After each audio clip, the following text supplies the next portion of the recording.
Assalamu alaikum dear viewers. Today our topic is the biography of Christopher Marlowe. Christopher Marlowe was the most preeminent writer in the history of English literature, and he was the first who introduced blank verse in English literature. Christopher Marlowe from 1564 to 1593.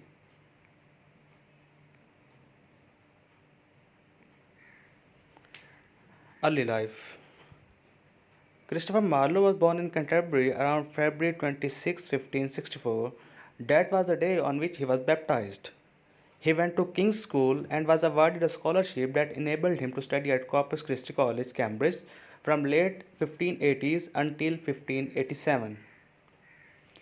Marlowe earned his Bachelor of Art degree in 1584, but in 1587 the university hesitated in granting him his master's degree, its doubts perhaps arising from his frequent absences or speculation that he had converted to Roman Catholicism and would soon attend the college elsewhere, were set to rest or at least dismissed when his privy council sent a letter declaring that he was now working on a matter touching the benefit of his country and he was awarded his master's degree on schedule. Surviving Cambridge records from the period show that Marlowe had several lengthy absences from the university, much longer than allowed by the school's regulations. And extant dining room accounts indicate that he spent lavishly on food and drink while there, greater amount that greater amounts than he could have afforded on his known scholarship income. Both of these could point to a secondary source of income such as government secrets work. But with scant hard evidence and damned speculation, the mystery surrounding Marlowe's service to the Queen is likely to remain active.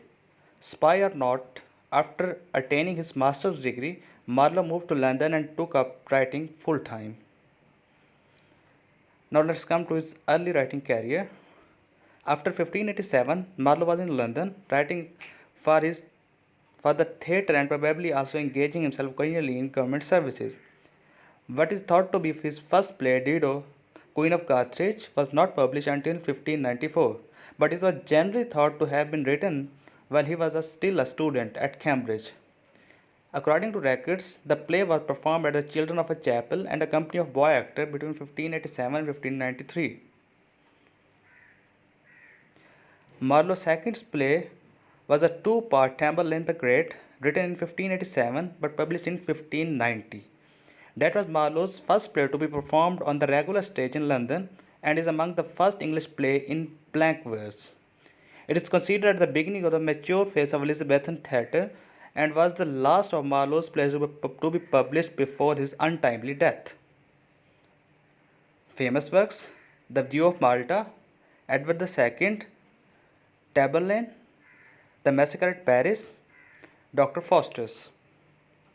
Arrest and Death. The constant rumor of Marlowe's atheism finally caught up with him on Sunday, May 20, 1593, and he was arrested for just that crime. Atheism, or heresy, was a serious offense for which the penalty was burning at the stake.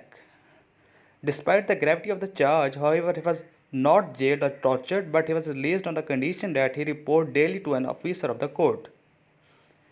On May 30, however, Marlowe was killed by Ingram Fraser. Fraser were with Nicholas Skeels and Robert Polley, and all three were the men tied to one or another of the Welshingham's, either Sir Francis Welchingham, the man who evidently recruited Marlowe himself into a secret service on the behalf of the Queen, a relative also in the spy business.